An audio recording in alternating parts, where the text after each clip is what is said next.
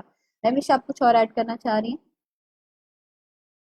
جی مجھے ایک دو چیزیں آ رہی تھی کہ آپ نے بھی جیسے بتایا نا فرض عین اور فرض کفایہ کا، تو وہ اسماء الحسنہ میں نا اللہ تعالیٰ کا نام الرب، تو اس کو جو ہم ڈسکس کر رہے تھے تو اس میں ہے کہ ہم ہر کہیں پہ نا کہیں ہم بھی رب والے ہمارے اندر صفت ہوتی، جیسے رب البیت، اور خاتون کو کہتے ہیں نا وہ رب ٹھیک ہے. البیت ہے، اس کے باقی محکوم ہے اس کے. تو ہمیں یہ فرض عین والی بات اسی طرح آ جاتی ہے کہ پھر ہمارے اوپر بھی یہ فرض بنتا ہے نا کہ ہم یہ چیزیں دیکھیں. ابھی سوری اسی کو میں ریلیٹ کروں گی دوبارہ، اپنی بہن سے میں یہی ڈسکس کر رہی تھی، وہ کہتی ہے اب ہم واپس آئے ہیں تو میرے ہسبینڈ بڑے غور سے سنتے ہیں، کیونکہ آپ کے ساتھ کوئی نہ کوئی مفتی ضرور جاتا ہے حج پہ نا، تو کہتے ہیں وہ بڑی ان کے غور سے سنتے تھے. پہلے وہ نہیں تھے اتنے دین کی طرف، حج کے بعد سے وہ ان کی بڑی دوستی ہو گئی جو وہاں پہ عالم تھے جو وہاں درس دیا کرتے تھے.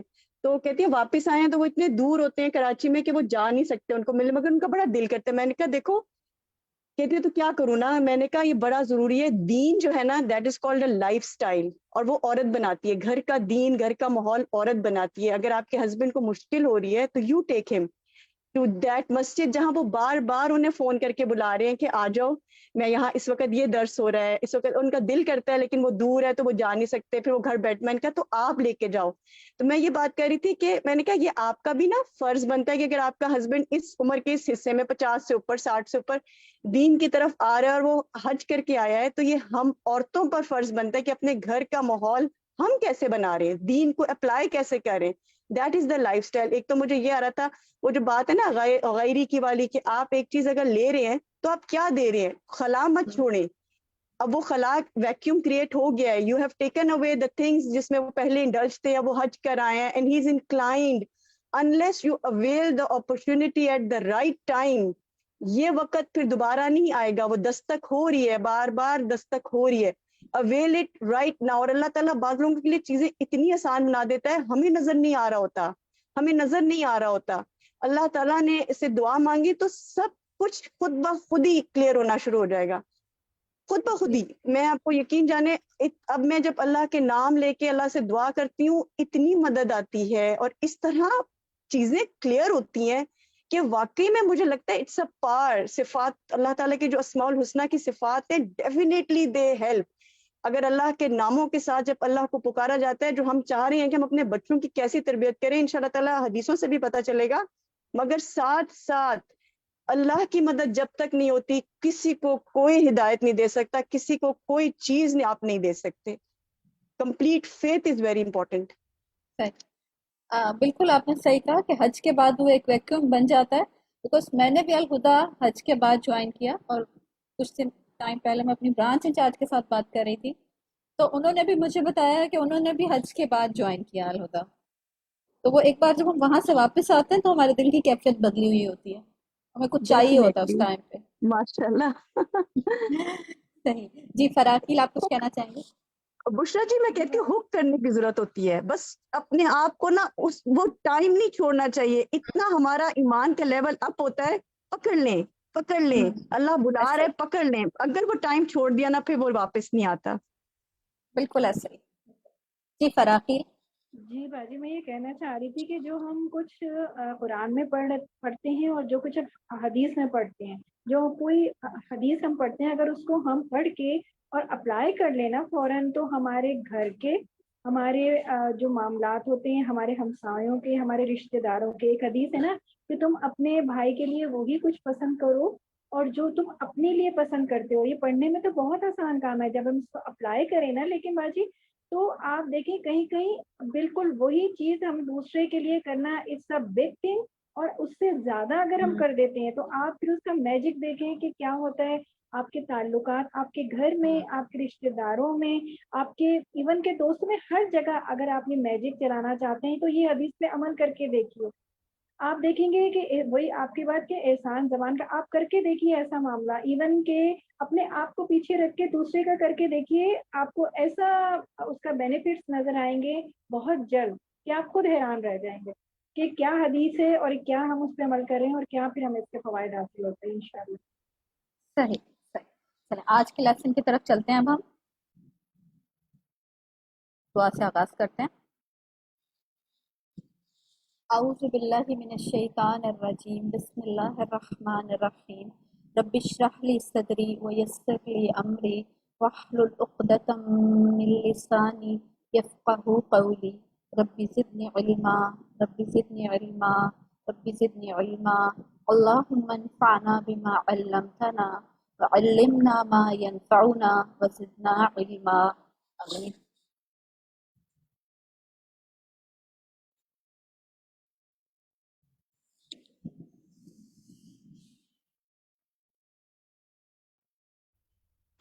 اگلی احادیث جو ہیں ظلم کی حرمت اور مظالم کے انسداد کا حکم، اس کے بارے میں ہے.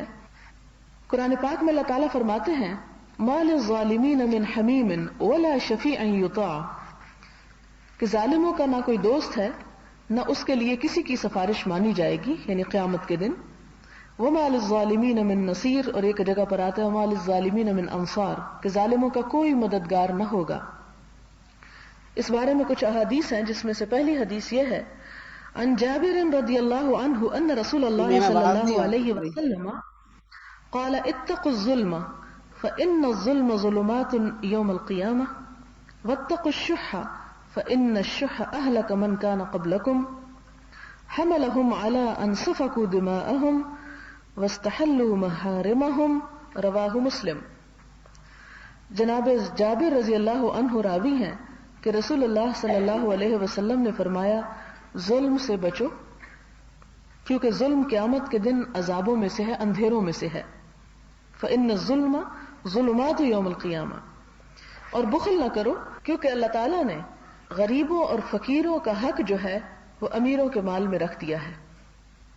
اگر وہ اس حق کو ادا نہیں کرتے تو اس کے نتیجے میں غریب سے غریب تر ہوتا چلا جاتا ہے، مجبور ہو جاتا ہے، اور ان کو جب بھوک ستاتی ہے تو پھر وہ امیروں کو لوٹنے لگتے ہیں اور اپنے لیے ان چیزوں کو حلال کر لیتے ہیں جو دراصل حرام تھی. اب قتل انسان حرام ہے، کسی کا مال لوٹنا حرام ہے، کسی کی عزت پہ ہاتھ ڈالنا حرام ہے، لیکن اس وجہ سے کہ بخل کرنے والوں نے بخل کیا تو اس کا نتیجہ یہ نکلا کہ جو لوگ اس مصیبت میں گرفتار ہو گئے، اس فتنے میں پڑ گئے، یعنی بھوک کے اور ناداری اور مفلسی کے، انہوں نے پھر حرام طریقوں سے اپنی ضرورت کو پورا کرنا چاہا اور اس کے نتیجے میں بغض اور عداوت اور معاشرے کے اندر بدامنی اور کرپشن پھیلی.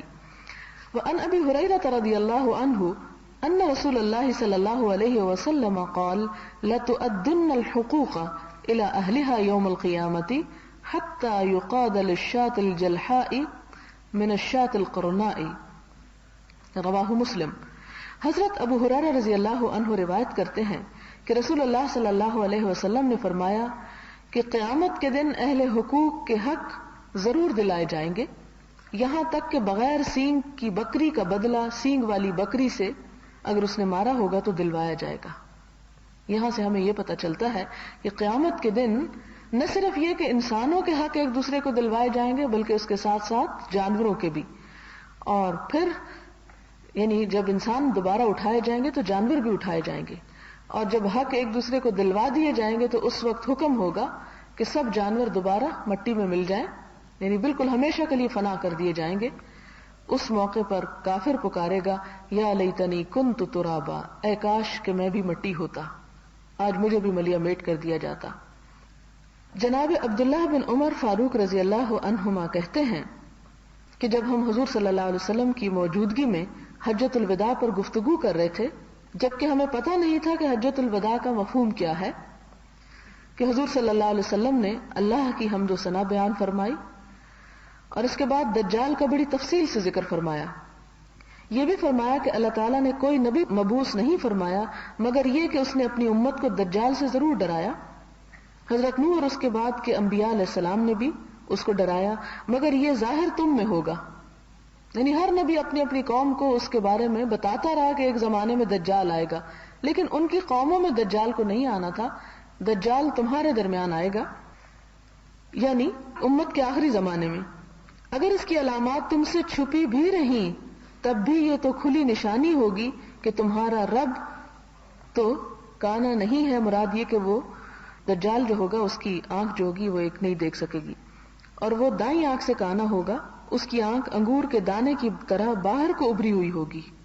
یعنی مراد یہ ہے کہ اگر وہ آزمائشیں نہیں بھی آتی، کیونکہ دجال کے آنے کا جو وقت ہوگا وہ اتنا سخت ہوگا کہ ہر شخص جو ہے اس کا ایمان آزمائش میں پڑ جائے گا. جو شخص اس کی بات نہیں مانے گا اسے وہ مار دے گا یا مارنے کی دھمکی دے گا، اس کے خلاف جنگ کرے گا، اور جو اس کو مان لے گا اس کا ایمان ختم ہو جائے گا. تو ایسی صورت میں یہ کہ انسان اس وقت بھی جب کہ سخت آزمائش کا وقت ہوگا اصل خوف خدا ہی کا رکھے. سنو، جس طرح آج کا دن موجودہ ماہ تمہارے نزدیک حرام ہے، اسی طرح اللہ نے تمہارے باہم خون اور مال بھی حرام کر دیے ہیں. نہ آپس میں خون بہاؤ، نہ ایک دوسرے کا مال ہڑپ کرو. پھر آپ صلی اللہ علیہ وسلم نے فرمایا، اچھا بتاؤ میں نے تم کو دین پہنچا دیا؟ سب بولے بے شک پہنچا دیا. آپ صلی اللہ علیہ وسلم نے 3 بار فرمایا، اے اللہ آپ ان کے قول کے گواہ رہیے. پھر آپ نے ویلکم یا ویحکم میں سے کوئی لفظ استعمال کر کے فرمایا، تمہارے لیے ہلاکت ہے یا تمہارے لیے افسوس کا مقام ہوگا اگر ایسا ہوا. غور سے سن لو، میرے بعد کافر نہ ہو جانا کہ ایک دوسرے کی گردن مارنے لگو، کیونکہ مومن کا قتل جو ہے وہ کفر ہے. یہ بخاری کی روایت ہے. اسی طرح حضرت عائشہ رضی اللہ تعالی عنہ فرماتی ہیں کہ رسول اللہ صلی اللہ علیہ وسلم نے فرمایا کہ جس شخص نے بھی بالشت بھر زمین ناحق اور ظلم کر کے ہتھیائی، اللہ تعالیٰ زمین کی 7 پرتوں کا توق بنا کر اس کے گلے میں ڈلوائیں گے. یہ بخاری اور مسلم کی روایت ہے. یعنی اتنی شدید سزا ہے، کیونکہ کسی کا مال ہتھیانا یا کسی کی زمین یہ ظلم میں شامل ہے. جناب ابو موسیٰ رضی اللہ تعالیٰ عنہ روایت کرتے ہیں کہ رسول اللہ صلی اللہ علیہ وسلم نے فرمایا کہ اللہ تعالیٰ ظالم کو ڈھیل دیتے رہتے ہیں مگر جب پکڑتے ہیں تو پھر نہیں چھوڑتے. پھر حضور صلی اللہ علیہ وسلم نے یہ آیت تلاوت کی، وَكَذَلِكَ أَخْذُ رَبِّكَ إِذَا أَخَذَ الْقُرَى وَهِيَ ظَالِمَةٌ إِنَّ أَخْذَهُ أَلِيمٌ شَدِيدٌ. متفق علیہ. تمہارے رب کی پکڑ ایسی ہی ہوتی ہے جبکہ وہ بستی کے ظالموں کو پکڑتا ہے، اس کی پکڑ بہت ہی سخت دردناک ہوتی ہے. یہ بخاری اور مسلم کی روایت ہے. اگلی حدیث حضرت معاذ سے روایت ہے. حضرت معاذ بن جبل رضی اللہ تعالی عنہ کہتے ہیں کہ مجھے حاکم بنا کر بھیجتے وقت رسول اللہ صلی اللہ علیہ وسلم نے یہ ہدایت فرمائی کہ تمہارے پاس اہل کتاب کی کوئی جماعت آئے گی تو ان سے کہنا کہ وہ اللہ تعالیٰ کے معبود ہونے اور میرے رسول ہونے کا اقرار کریں اور گواہی دیں. اگر وہ اسے تسلیم کر لیں تو پھر ان کو بتانا کہ اللہ تعالیٰ نے تم پر دن رات میں 5 نمازیں فرض کی ہیں، اور جب وہ اسے بھی مان لیں تب ان کو بتانا کہ اللہ تعالیٰ نے تم پر زکوٰۃ بھی فرض کی ہے جو تمہارے مالدار اور اہل ثروت سے لے کر تمہارے مساکین اور غرباء میں تقسیم کی جائے گی. جب وہ یہ بات بھی مان لیں تو تم زکوٰۃ میں عمدہ اور چھنٹا ہوا مال لینے سے احتراز کرنا، مظلوم کی بد دعا سے بھی بچنا، کیونکہ ایسی بد دعا اور اللہ تعالیٰ کے درمیان کوئی چیز حائل نہیں ہوتی. یہ بھی ظلم کے بارے میں ہی ہے حدیث، اگرچہ اس میں اور بہت سی باتیں ہیں سمجھنے کی. اس میں ایک بات یہ کہ اگر لوگ مسلمان ہو جائیں تو اسلام کے بعد سب سے پہلی بات یہ ہے کہ سٹیپ بائی سٹیپ چلنا، سارا دین ان کو اکٹھا ہی نہ سکھا دینا، ایک کے بعد دوسرا، دوسرے کے بعد تیسری بات. پہلی بات یہ کہ انہیں بتانا کہ اللہ تعالیٰ نے 5 نمازیں فرض کی ہیں. جب لوگ نمازوں کے پابند ہو جائیں تو پھر کہنا کہ زکوٰۃ ہے، اور پھر زکوٰۃ کے پابند ہو جائیں تو یاد رکھنا زکوٰۃ لیتے ہوئے عمدہ مال جو ہے وہ نہ لینا، ان کا جو وہ دینا چاہے وہی لے لینا. اور اس کے ساتھ یہ کہ اگر تم ان کا عمدہ مال چھیننے کی کوشش کرو گے تو ہو سکتا ہے کہ وہ تمہیں بد دعا دیں، اور کوئی ایسا کام نہ کرنا کہ جس سے تمہیں دوسروں کی بد دعا لگے، کیونکہ بد دعا اور اللہ تعالیٰ کے درمیان کوئی حجاب نہیں ہوتا، فوراً وہاں پہنچ جاتی ہے. یہ بخاری اور مسلم کی روایت ہے. جناب ابو حمید عبد الرحمن بن سعد ساعدی رضی اللہ عنہ روایت کرتے ہیں کہ رسول اللہ صلی اللہ علیہ وسلم نے قبیلہ ازد کے ابن عتبیہ نامی شخص کو وصولی صدقہ پر عامل بنا کر بھیجا. جب وہ صدقات وصول کر کے لایا تو کہنے لگا، یہ مال تو آپ کا ہے اور یہ وہ ہے جو لوگوں نے مجھے بطور ہدیہ دیا ہے. یہ سن کر آپ صلی اللہ علیہ وسلم منبر پر تشریف لائے، حمد و ثنا کے بعد فرمایا، میں تم میں سے کسی کو کسی ایسے کام پر عامل بتاتا ہوں جو اللہ تعالیٰ نے مجھے سپرد فرمائے ہیں. وہ جب آتا ہے تو کہتا ہے یہ تو صدقہ کا آپ کا مال ہے اور یہ میرا مال ہے جو لوگوں نے مجھے ہدیہ دیا. اگر وہ سچا ہے تو ذرا اپنے ماں باپ کے گھر بیٹھ کر تو دیکھے کہ کون اس کو ہدیہ دیتا ہے. اللہ کی قسم اگر کوئی شخص بغیر حق اور استحقاق کے کوئی چیز لے گا تو قیامت کے دن اللہ تعالیٰ سے اس کی ملاقات ایسی حالت میں ہوگی کہ وہ چیز اس کے اوپر لدی ہوئی ہوگی. میں تم میں سے کسی کو اس حال میں نہ دیکھوں کہ وہ اللہ سے بلبلاتا ہوا اونٹ، ڈکراتی ہوئی گائے اور ممیاتی ہوئی بکری اپنے اوپر اٹھائے ہوئے ملاقات کرے.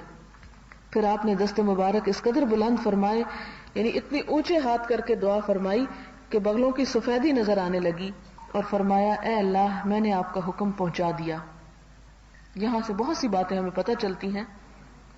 ایک بات تو یہ کہ جب ایک انسان اپنی جاب پر ہوتا ہے اور پیسوں کے عوض اپنی ڈیوٹی کر رہا ہوتا ہے تو پھر وہ تنخواہ ہی اس کے لیے اس کا حق ہوتی ہے. جس طرح کہ یہاں ہم دیکھتے ہیں کہ ایک عامل کو صدقات وصول کرنے بھیجا گیا، جیسے کہ قرآن پاک میں بھی آتا ہے نا کہ والعاملین علیہا، زکوٰۃ کے وصول کرنے والوں کی تنخواہیں زکوٰۃ ہی میں سے دی جائیں گی. زکوٰۃ کے جو مصارف ہیں 10ویں پارے میں آئے ہیں. اب یہ ہے کہ ایک شخص مثال کے طور پر اپنے دفتر میں بیٹھا ہوا ہے، اپنی ڈیوٹی کر رہا ہے، اس کے اوپر ذمہ داری ہے کہ وہ کام کرے، لیکن اس کام کے کرنے کے ساتھ ساتھ ایکسٹرا مال لوگوں سے وصول کرتا ہے کہ جو لوگوں کو دینا نہیں بنتا تو وہ ایک طرح سے رشوت کا مال ہو جاتا ہے. یہ مال جو ہے یہ حرام ہو جاتا ہے. اس شخص نے یہی مال اکٹھا کیا ساتھ، یعنی تنخواہ تو اس کی الگ تھی، ساتھ یہ مال بھی اکٹھا کیا، اور واپس آیا تو آ کے کہنے لگا حضور صلی اللہ علیہ وسلم سے کہ یہ تو میں زکوٰۃ کا مال اکٹھا کر کے لایا ہوں اور یہ مال میرا ہے، لوگوں نے مجھے ہدیہ دیا ہے. اب لوگوں نے ہدیہ کیوں دیا ہوگا؟ کہ ہو سکتا ہے کہ وہ اس ٹیکس میں کچھ چھوٹ کر دے، یعنی وہ زکوٰۃ میں تھوڑا کمی کر دے. اچھا تم بجائے اس کے کہ تم 5,000 ہم سے لینا ہے، اچھا 2,000 لے لو اور 1,000 ہم تمہیں دے دیتے ہیں مثلا.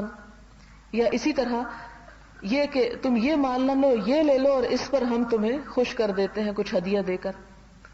تو یہ جو رشوت کا مال تھا اس کو اللہ تعالیٰ نے فوراً حضور صلی اللہ علیہ وسلم پر وحی کی. آپ نے خطبہ دیا اور لوگوں کو فرمایا کہ دیکھو لوگوں، اگر کوئی تم میں سے اپنی ماں کے گھر بیٹھ جائے، کوئی کام نہ کرے، اپنے اس آفس میں نہ ہو، پھر دیکھتے ہیں کہ تمہیں کتنے لوگ گھر پہنچ کر ہدیے دیتے ہیں.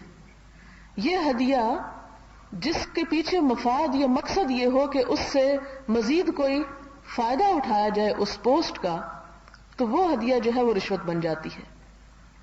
اپنی تعلق داری یا رشتہ داری یا دوستی یا محبت یا لین دین انسان کا عام طور پر چلتا رہتا ہے، وہ ہدیے رشوت نہیں ہوتے. لیکن وہ ہدیے رشوت بنتے ہیں کہ جو انسان کو اس کے صرف اس تعلق کی وجہ سے ملے، اور اگر وہ وہاں پر نہ ہو اس عہدے پر تو اسے کوئی نہ دے. پھر فرمایا کہ دیکھو تم میں سے قیامت کے دن کوئی شخص اللہ تعالیٰ سے اس حال میں ملاقات نہ کرے کہ اس کے اوپر کوئی چیز لدی ہوئی ہو. تو اس زمانے میں جو مال زکوٰۃ کا یا وہ ہدیے وغیرہ اس نے لیے وہ گائے بھینس بکری ہی تھی، کیونکہ وہی چیز جمع کرنے گیا تھا، اور لوگوں کا مال بھی اس دور میں یہی ہوا کرتا تھا. اور میں تم میں سے کسی کو اس حال میں نہ دیکھوں کہ وہ اللہ سے جب ملاقات کرے تو ایک اونٹ اس کی گردن پہ لدا ہوا ہو، یا گائے یا بکری، یعنی وہ مال جو انسان ناحق دوسروں سے وصول کرتا ہے وہ قیامت کے دن ایک بوجھ کی شکل میں ہوگا اس کے اوپر، یعنی حشر کے میدان میں. پھر آپ صلی اللہ علیہ وسلم نے اس بات کو ادا کر کے دعا کی، اور دعا جب کی تو خوب ہاتھ کھول کے دعا کی، ہاتھ اٹھائے بھی، اور اٹھائے تو اس طرح کے صحابہ کرام جو نیچے بیٹھے ہوئے تھے، یعنی انہوں نے اٹھے ہوئے ہاتھ اس طرح دیکھے کہ انڈر آرمز بھی نظر آنے لگی، اور فرمایا کہ اے اللہ میں نے آپ کا حکم پہنچا دیا. اب دیکھیں یہاں ایک اور بات بھی ہمیں پتہ چلتی ہے کہ وہ لوگ جو حدیث کا ہی انکار کرتے ہیں اور کہتے ہیں کہ حدیث تو حضور صلی اللہ علیہ وسلم کی باتیں تھی اور پتہ نہیں کیا سچ اور کیا جھوٹ ہے. یہ بخاری اور مسلم کی حدیث ہے. یہ صحیح احادیث جو ہیں اس میں دراصل کیا حکم ہے کہ اللہ نے وحی کے ذریعے آپ صلی اللہ علیہ وسلم کو بتایا. قرآن میں وہ بات نہیں آئی، کیونکہ اگر ہر بات قرآن میں ہی لکھی جاتی تو قرآن کئی والیومز پہ ہو جاتا جو لوگوں کے لیے سنبھالنا مشکل ہو جاتا. تو اس لیے آپ نے فوراً فرمایا کہ اللہ میں نے آپ کو حکم پہنچا دیا، کہ وہ حکم جو وحی کے ذریعے آپ نے مجھے دیا میں نے لوگوں کو بتا دیا. تو گویا سنت بھی وہی پر مبنی ہے، جیسا کہ قرآن خود گواہی دیتا ہے ما ينطق عن الهوى ان هو الا وحی یوحى، کہ آپ صلی اللہ علیہ وسلم اپنی خواہش سے اپنی مرضی سے باتیں نہیں سناتے، بلکہ یہ وحی کی جاتی ہے ان پر جو لوگوں تک پہنچاتے ہیں.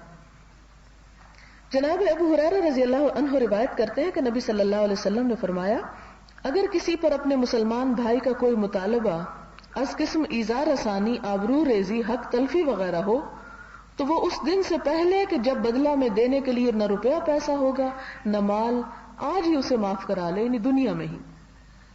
ورنہ اگر زیادتی کرنے والے کے پاس نیکیاں ہوں گی تو وہ بقدر ظلم اور تعدی بدلہ میں لے لی جائیں گی، اور اگر نیکیاں نہ ہوں گی تو مظلوم سے برائیاں لے کر اس کے کھاتے میں ڈال دی جائیں گی. یعنی اگر دنیا میں کسی نے کسی کو گالی دی، بلا وجہ اس کی عزت پہ کوئی بات کی، کوئی بہتان لگایا، کوئی غیبت کی، کوئی، تو دنیا میں ہی اس حساب کو پاک ہو جانا چاہیے. ورنہ قیامت کے دن جواب میں انسان کو صرف اپنی نیکیاں ہی دینی ہوں گی، اور اگر نیکیاں ہیں نہیں تو دوسرے کے گناہ جو ہیں وہ بھی بھگت کے سزا بھگتنی ہوگی.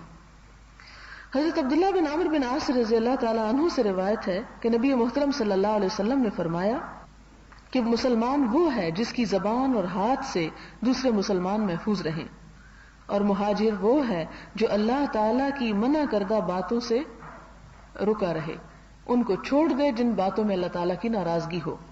حضرت عبداللہ بن عمرو بن العاص سے روایت ہے کہ ایک شخص کرکرا نامی حضور صلی اللہ علیہ وسلم کے سامان کی نگہداشت پر مامور تھا. جب مر گیا تو آپ صلی اللہ علیہ وسلم نے فرمایا وہ جہنم میں گیا. یعنی ایک جگہ تھی جس کے بیت المال کی ذمہ داری اس کو دی گئی تھی. صحابہ کرام اس سبب کا کھوج لگانے لگے کہ کیوں یہ جہنم میں گیا، وجہ کیا ہے. مسلمان تھا، کلمہ گو تھا، نمازیں روزے ہر چیز کرتا تھا، جہنم میں کیوں گیا. تو اس کے گھر گئے پتہ کرنے کے لیے تو دیکھا کہ وہاں ایک عبایا پڑی ہے جو خیانت کر کے اس نے رکھ لی تھی اپنے پاس، یعنی بیت المال میں سے، خزانے میں سے چوری کر کے اپنے گھر لے گیا تھا. یہ بخاری کی روایت ہے. جناب ابی بکر نفیع بن حارث سے روایت ہے، کہتے ہیں کہ رسول اللہ صلی اللہ علیہ وسلم نے فرمایا زمانہ اپنی اسی گردش پر ہے جس پر اللہ تعالیٰ نے زمین اور آسمان کی پیدائش پر اسے رکھا تھا. سال 12 ماہ کا ہوتا ہے جن میں 4 اشہر حرام حرمت والے مہینے ہیں، 3 تو مسلسل ذی القعدہ، ذی الحجہ اور محرم، اور چوتھا رجب مضر جو جمادی الثانی اور رجب شعبان کے درمیان ہے. آپ صلی اللہ علیہ وسلم نے دریافت فرمایا یہ کون سا مہینہ ہے؟ کہا گیا اللہ اور اس کا رسول ہی بہتر جانتے ہیں. آپ نے سکوت فرمایا. ہمیں یہ خیال ہوا کہ شاید آپ اس کا کوئی اور نام تجویز فرمائیں. آپ نے فرمایا کیا یہ ذی الحجہ نہیں ہے؟ ہم نے کہا ہاں.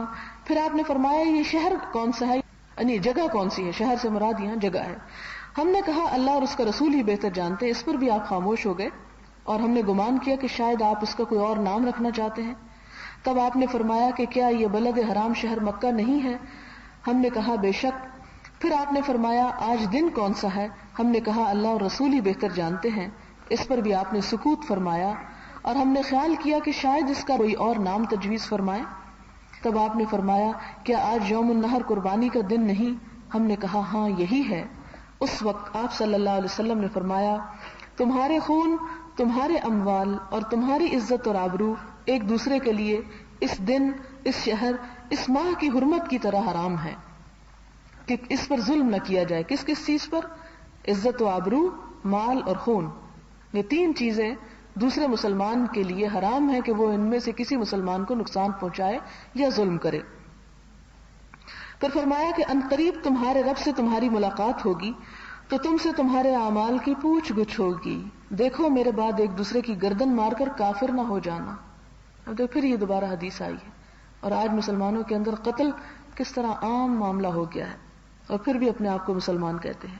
اور دیکھو جو موجود ہے وہ غیر موجود تک بھی یہ باتیں پہنچا دیں، کیونکہ ہو سکتا ہے کہ کوئی غیر حاضر ایسا نکل آئے جو سننے والے کی نسبت اس کو زیادہ یاد رکھے. پھر آپ نے فرمایا کیا میں نے پہنچا دیا؟ کیا میں نے پہنچا دیا؟ ہم نے عرض کیا جی ہاں. تب آپ صلی اللہ علیہ وسلم نے فرمایا اللہم اشہد، اللہ گواہ رہنا کہ جو تو نے مجھے دیے تھے احکامات وہ میں نے لوگوں کو پہنچا دیے. حضرت ابو امامہ ایاس بن ثعلبہ حارثی روایت کرتے ہیں کہ نبی صلی اللہ علیہ وسلم نے فرمایا جو شخص قسم کھا کر کسی مسلمان کا حق مارے تو اللہ تعالیٰ جہنم اس کے لیے واجب اور جنت اس پر حرام فرما دیتے ہیں. ایک صحابی نے پوچھا یا رسول اللہ صلی اللہ علیہ وسلم اگر تھوڑی اور معمولی چیز ہو تب بھی؟ آپ صلی اللہ علیہ وسلم نے فرمایا خواہ پیلو درخت کی ٹہنی ہی کیوں نہ ہو جس سے مسواک نہیں بنتی، خواہ وہ ہی کیوں نہ ہو، اگر قسم کھا کے کسی کا مال تھا اور اس سے چھین لیا تو جنت حرام کر لی اپنے اوپر. حضرت ابی بن عمیرہ رضی اللہ عنہ روایت کرتے ہیں کہ میں نے رسول اللہ صلی اللہ علیہ وسلم کو یہ فرماتے سنا کہ تم میں سے ہم کسی کو اگر کسی کام کے لیے عامل بنائیں، عامل یعنی گورنر یا ذمہ دار جو اس دور میں ہوتے تھے، اور وہ سوئی برابر یا اس سے زائد کوئی چیز چھپا لے تو یہ حرکت خیانت شمار ہوگی جو اسے قیامت کے دن لے کر آنی ہوگی. ایک سیاہ رنگ انصاری نے کھڑے ہو کر گویا یہ منظر میرے سامنے اور کہنے لگے یا رسول اللہ یہ خدمت مجھ سے واپس لے لیجئے. آپ نے پوچھا کیوں، کیا بات ہوئی؟ وہ کہنے لگا میں نے سنا ہے کہ آپ ایسا ایسا فرماتے ہیں. آپ صلی اللہ علیہ وسلم نے فرمایا وہ تو میں اب بھی کہتا ہوں کہ ہم کسی کو کسی کام پر اگر عامل بنائیں تو اسے تھوڑی بہت چھوٹی بڑی جو کچھ ملے وہ جوں کی توں لا کر حاضر کرنی چاہیے. اس میں سے جو اسے دیا جائے وہ لے اور جس سے منع کیا جائے اس سے باز رہے، یعنی جو اس کا حق نہیں خزانے میں سے لینے کا وہ نہ لے. حضرت عمر بن خطاب رضی اللہ تعالیٰ عنہ فرماتے ہیں کہ خیبر کے دن اصحاب رسول صلی اللہ علیہ وسلم میں سے کچھ افراد مقتول حضرات کا ذکر کر کے کہہ رہے تھے فلاں شہید فلاں شہید فلاں بھی شہید. ان کا نام سن کر حضرت صلی اللہ علیہ وسلم نے ارشاد فرمایا نہیں ایسا ہرگز نہیں ہے، اس لیے کہ مجھے وہ ایک چادر یا عبا کے سبب جو اس نے خیانت کر کے رکھ لی جہنم میں دکھائی دے رہا ہے. ایون یہ کہ غزوے میں اور جہاد میں کوئی شہید ہو جائے. تو یہاں سے پتہ چلتا ہے کہ لوگوں کے حقوق جو ہیں وہ کتنی ذمہ داری کی بات ہے. جناب ابو قتادہ حارث بن ربعی کہتے ہیں کہ آپ صلی اللہ علیہ وسلم ایک مرتبہ صحابہ کرام کے مجمع میں کھڑے فرما رہے تھے کہ جہاد فی سبیل اللہ اور ایمان باللہ بہترین عمل ہے. اس وقت ایک شخص اٹھا اور کہنے لگا یا رسول اللہ آپ کیا فرماتے ہیں کہ اگر میں جہاد فی سبیل اللہ میں قتل کر دیا جاؤں تو کیا میرے گناہ معاف ہو جائیں گے؟ جناب رسول صلی اللہ علیہ وسلم نے فرمایا ہاں اگر تم اللہ کے راستے میں قتل کر دیے جاؤ اور تم صابر اور ثواب کی امید رکھنے والے، آگے بڑھنے والے، پیچھے نہ ہٹنے والے ثابت ہوئے تو تمہارے گناہ معاف کر دیے جائیں گے. اس کے بعد حضور صلی اللہ علیہ وسلم نے اس سے پوچھا تم نے ابھی کیا پوچھا تھا؟ وہ کہنے لگا کہ آپ کا کیا خیال ہے کہ میں اگر جہاد فی سبیل اللہ میں قتل ہو جاؤں تو کیا میرے گناہ معاف ہو جائیں گے؟ رسول اللہ صلی اللہ علیہ وسلم نے فرمایا ہاں تم صابر رہتے ہوئے ثواب کی امید رکھ کر آگے بڑھ کر لڑو اور پیٹھ نہ دکھاؤ تو تمہارے سب گناہ معاف ہو جائیں گے، البتہ قرض معاف نہ ہوگا. جبریل علیہ السلام نے مجھے یہی بتایا ہے. تو گویا شہید سے بھی قرض کا گناہ معاف نہیں اگر وہ یہ نیت لے کے لے رہا ہے کہ میں واپس نہیں کروں گا، ابھی تو اپنا مقصد پورا کرو. جناب ابو ہریرہ رضی اللہ عنہ نے روایت کی کہ رسول اللہ صلی اللہ علیہ وسلم نے فرمایا کیا تم جانتے ہو مفلس کون ہوتا ہے؟ صحابہ نے عرض کیا ہم تو اسے مفلس کہتے ہیں جس کے پاس نہ روپیہ پیسہ ہو نہ مال اسباب. آپ صلی اللہ علیہ وسلم نے فرمایا میری امت کا مفلس وہ ہوگا جس کے پاس قیامت کے دن نماز، روزہ، زکوٰۃ وغیرہ سبھی نیک عمل ہوگے، مگر دنیا میں اس نے کسی کو گالی دی ہوگی، کسی کو تہمت لگائی ہوگی، کسی کا مال ہڑپ کیا ہوگا، تو کسی کو ناحق قتل کیا ہوگا اور کسی کو مارا پیٹا ہوگا، تو اس کی نیکیاں ایسے سب متاثرین اور مظلوم لوگوں کو دے دی جائیں گی. پھر بھی ان کے حقوق کا پورا بدلہ ہونے سے پہلے اس کی نیکیاں ختم ہو گئیں تو ان اہل حقوق کی برائیاں اور گناہ اس کے کھاتے میں ڈال دی جائیں گی، پھر اسے حوالہ جہنم کر دیا جائے گا. اب یہ اس شخص کا حال ہے کہ جو بڑے بڑے نیک عمل لے کر آئے گا لیکن حقوق العباد میں کمی کی ہوگی. حضرت ام المومنین ام سلمہ رضی اللہ تعالی عنہا فرماتی ہیں کہ رسول اللہ صلی اللہ علیہ وسلم نے فرمایا میں بھی انسان ہوں، تم اپنے مناقشات یعنی جھگڑے تصفیے کے لیے میرے پاس لاتے ہو اور تم میں سے بعض دوسروں کی نسبت زیادہ زبان آور اور باتیں بنانے والا ہوتا ہے، تو میں تو جو سنوں گا اسی کے مطابق فیصلہ کر دوں گا. تو اگر میں نے کسی کو اس کے بھائی کا حق دلوا دیا تو وہ سمجھ لے کہ میں نے اسے آگ کا ایک ٹکڑا کاٹ کر دیا ہے. کہ اگر کوئی شخص صرف زبان دانی کے زور سے ناحق مال ہتھیا لیتا ہے کسی کا تو وہ گویا آگ کا ٹکڑا ہے جو پکڑتا ہے. بخاری اور مسلم کی روایت ہے. اگلی حدیث بخاری کی ہے. جناب عبداللہ بن عمر رضی اللہ عنہما راوی ہیں کہ نبی صلی اللہ علیہ وسلم نے فرمایا کہ مومن اپنے دین میں گنجائش سے اس وقت تک بہرہ ور رہتا ہے جب تک وہ قتل ناحق کا مرتکب نہ ہو. یعنی اس کے باقی گناہ پھر بھی معاف کر دیے جائیں گے، لیکن قتل کے بعد پھر وہ بڑی پکڑ میں آ جاتا ہے۔ جناب خولہ بنت عامر انصاریہ جو سید الشہداء حضرت حمزہ رضی اللہ تعالیٰ عنہما کی بیوی ہیں، روایت کرتی ہیں کہ میں نے رسول اللہ صلی اللہ علیہ وسلم کو یہ فرماتے ہوئے سنا کہ بہت سے لوگ اللہ تعالیٰ کے اموال میں ناحق من مانا تصرف کرتے رہتے ہیں، قیامت کے دن ان کے حصے میں آگ ہوگی۔ اللہ تعالیٰ اس سے محفوظ رکھے۔ وآخر دعوانا الحمدللہ رب العالمین۔ پچھلے ہفتے بھی میں نے آپ سے بات کی تھی کہ کھڑے ہو کر کچھ نہیں کھائیں پیئیں گے، اس دفعہ میں پھر یاد دہانی کرا دیتی ہوں۔ اس میں مسلم کی ایک حدیث ہے، حضرت انس رضی اللہ تعالیٰ عنہ سے روایت ہے کہ رسول اللہ صلی اللہ علیہ وسلم نے کھڑے ہو کر پانی پینے سے منع کیا۔ اب تو یہ میڈیکلی بھی یہ کہا جاتا ہے نا، کھڑے ہو کر پینے سے جوڑوں کی تکلیف شروع ہو جاتی ہے، لیکن ایمان کا تقاضا تو یہ ہے کہ رسول اللہ صلی اللہ علیہ وسلم کی بات نمبر 1 ہو اور ڈاکٹرز کی نمبر 2، جو کہ کل کو پھر بدل سکتی ہے تھیری، لیکن ہم ان کی جو بدلنے والی باتیں ہیں اس کو نمبر 1 رکھتے ہیں اور رسول اللہ صلی اللہ علیہ وسلم کی بات کو نمبر 2۔ تو یہ حضور صلی اللہ علیہ وسلم نے کھڑے ہو کر پانی پینے سے منع کیا۔ قتادہ نے کہا ہم نے کہا اور کھڑے ہو کر کھانا کیسا ہے؟ انس نے فرمایا یہ تو اور بھی زیادہ برا ہے، یعنی گویا اللہ کے رسول صلی اللہ علیہ وسلم کی نافرمانی ہے۔ یہ مسلم کی حدیث ہے اور صحیح حدیث ہے۔ اسی طرح حضرت ابو ہریرہ سے روایت ہے کہ رسول اللہ صلی اللہ علیہ وسلم نے فرمایا تم میں سے کوئی شخص کھڑے ہو کر پانی نہ پیے اور جو بھول کر پی لے اسے چاہیے کہ کہہ کر دے، یعنی ایسا جرم کمایا اس نے۔ مگر ہمارے ہاں کایا ہی پلٹ گئی ہے کہ فیشن کے نام پر ہم کھڑے ہو کر جانوروں کی طرح کھاتے ہیں۔ یہ میں اپنے پاس سے نہیں کہہ رہی، جانوروں کی طرح کھاتے ہیں۔ قرآن پاک میں اللہ تعالیٰ فرماتے ہیں کہ یأکلون کما تأکل الانعام، وہ اس طرح کھاتے ہیں جیسے جانور کھاتے ہیں، اور جانور بےچارے مرغی بلی بکری موسٹلی کھڑے ہو کے ہی کھاتے ہیں۔ تو جانوروں سے انسان کے کھانے کی تشبیہ اور کس طرح دی جا سکتی ہے؟ ظاہر ہے کہ انسان جانوروں والا کھانا تو نہیں کھاتا، طریقہ ہی مراد ہو سکتا ہے۔ تو اس لیے ہمیں اس فیشن کو بدلنے کی ضرورت ہے۔ اگر کوئی چھوٹی موٹی بات ہوتی تو شاید میں آپ کو اگنور کر جاتی اور نہ بتاتی، لیکن یہ معاملہ چونکہ روزہ بھی ہے اور نہ بھی ہو روزہ، تب بھی ہمیں ان باتوں کو جو اللہ کے رسول صلی اللہ علیہ وسلم نے ہمارے ہی بھلے کے لیے، ظاہر ہے کہ اگر ہم کھڑے ہو کے پیئیں بیٹھ کے پیئیں آپ کو کیا فرق پڑتا ہے؟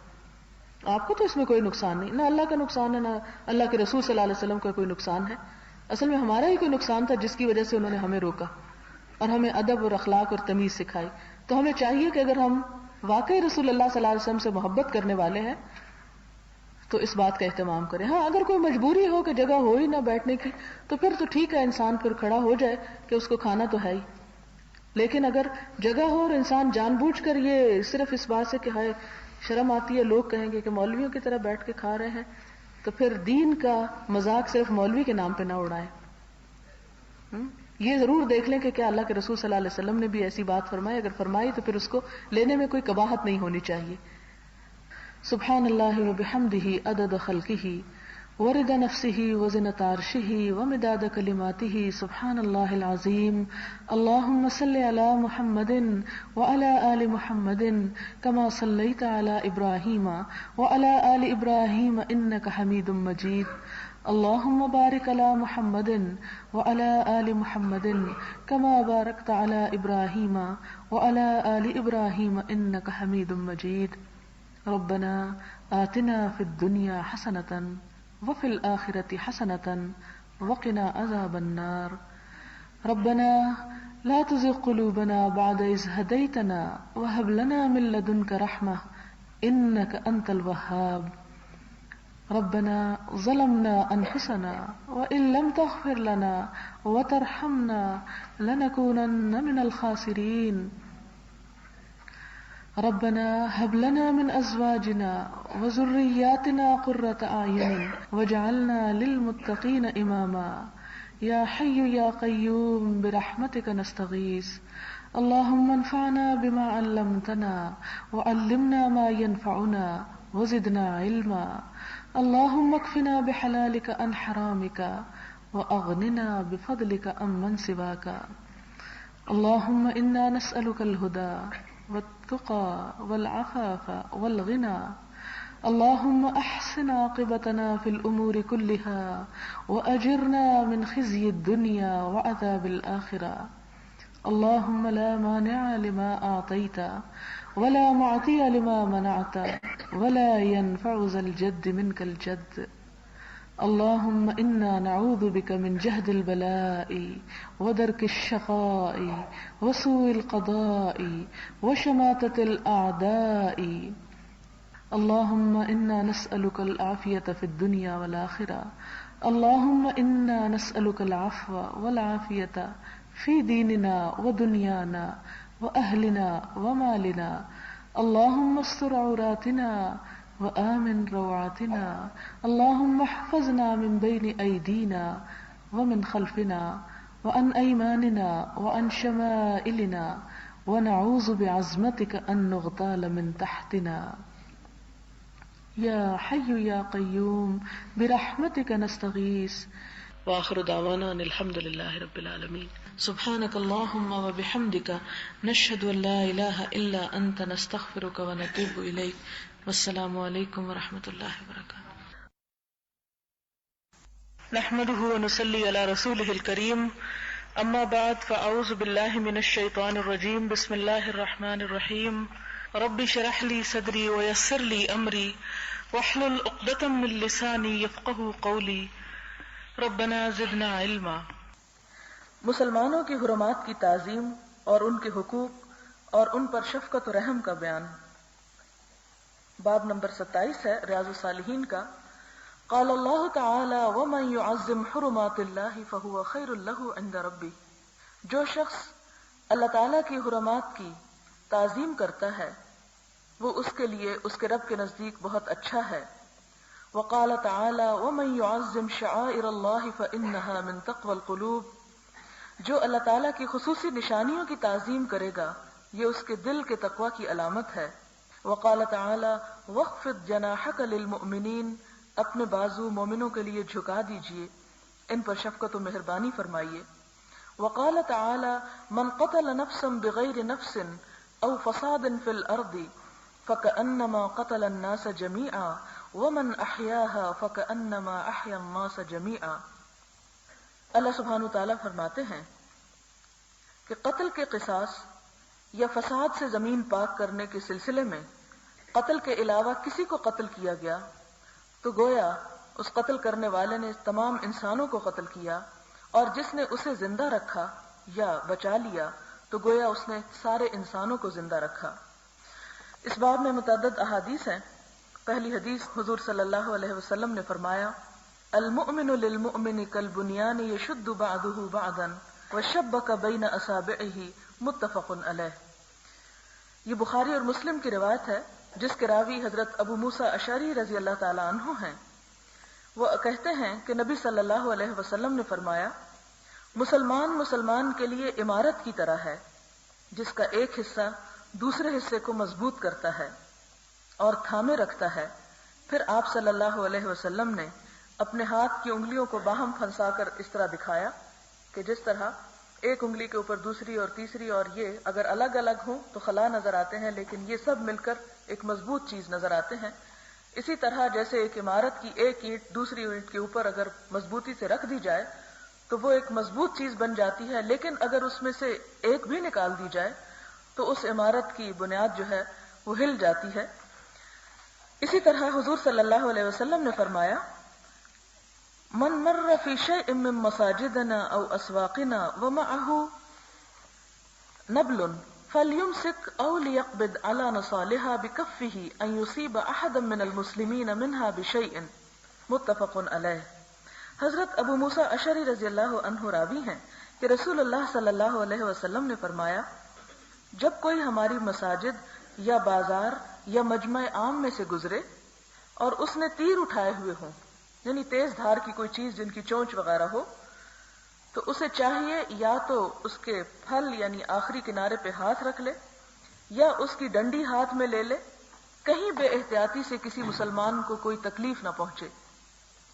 تو یہاں پر آپ دیکھیں کہ اس میں کتنا بڑا سبق ہے، کتنی چھوٹی سی بات ہے، لیکن اس کے بارے میں بھی حضور صلی اللہ علیہ وسلم کتنا اہتمام فرما رہے ہیں کہ بازار سے گزرنے کا ادب اور طریقہ بتا رہے ہیں کہ کہیں ایسا نہ ہو کہ کوئی چیز دوسرے کے ساتھ جا ٹکرائے اور انسان بے احتیاطی میں بھی دوسرے کو نقصان پہنچا جائے.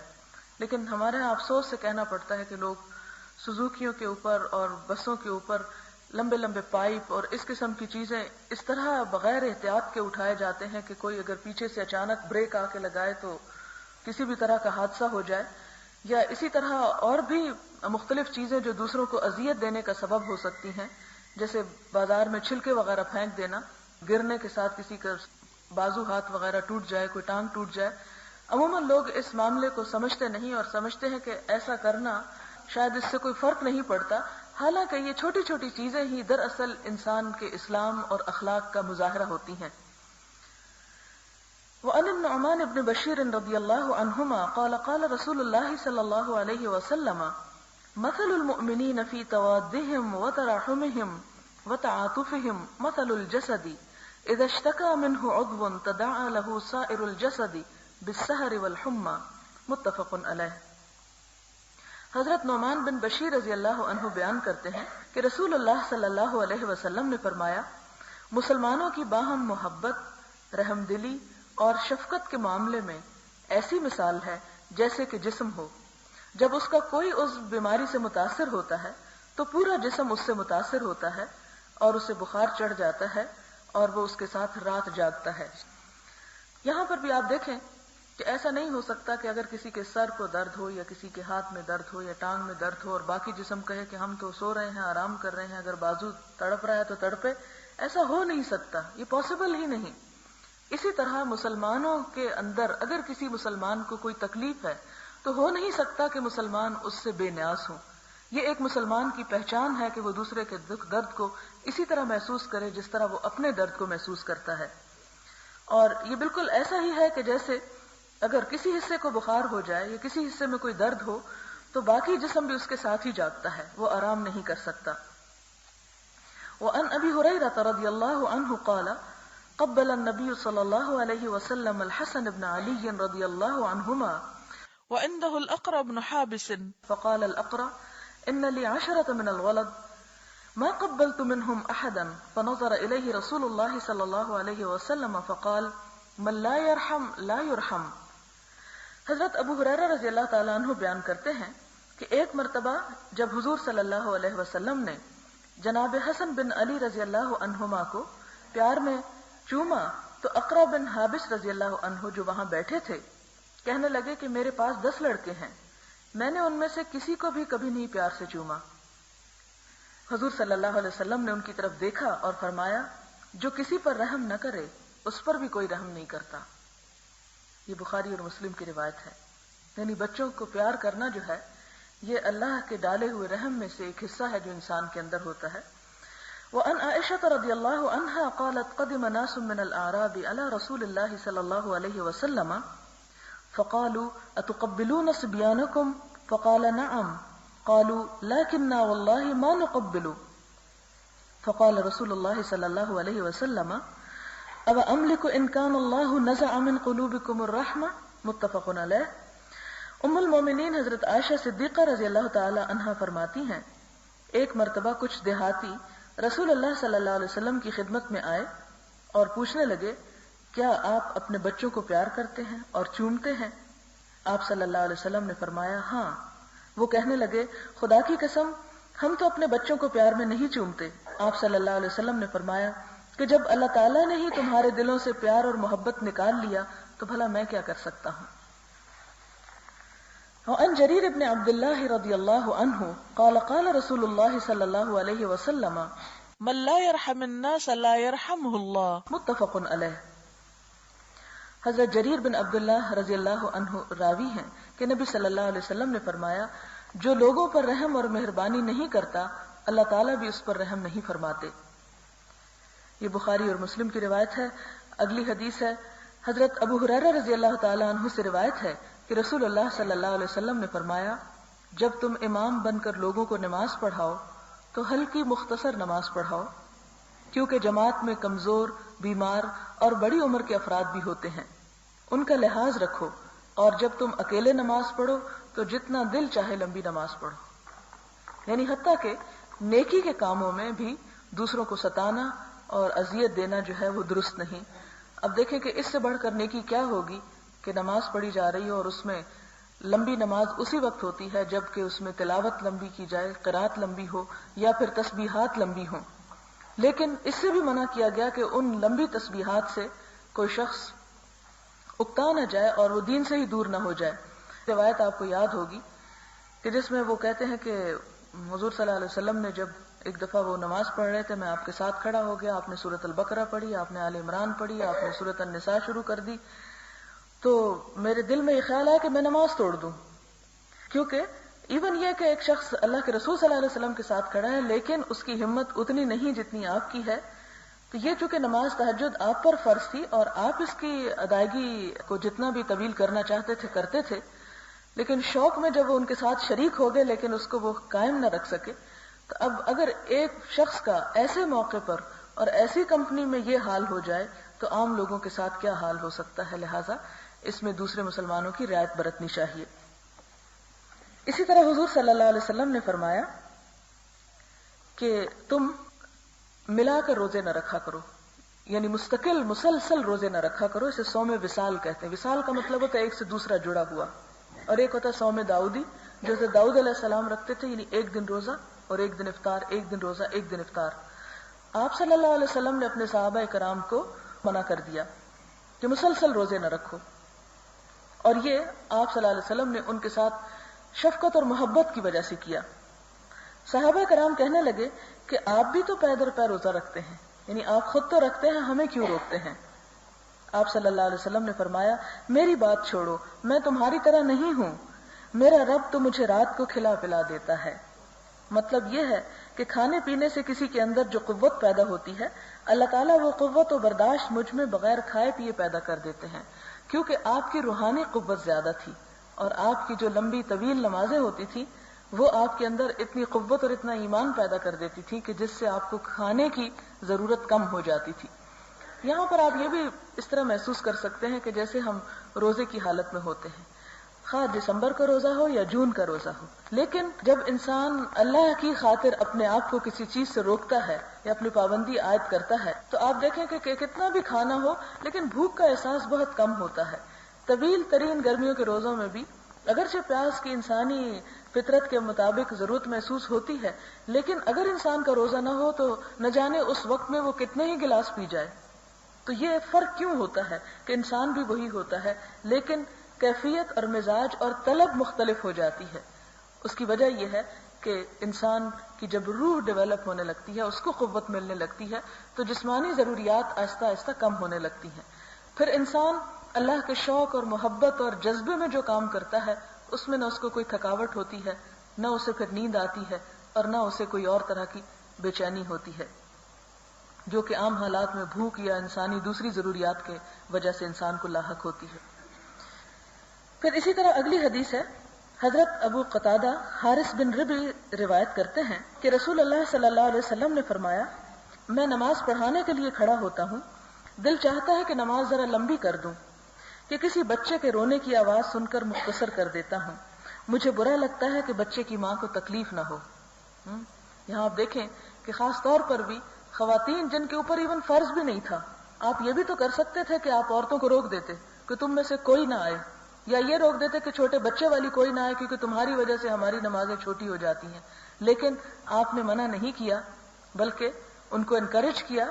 اور کس طرح انکریج کیا؟ اپنے عمل کے ساتھ کہ نماز مختصر کر دی.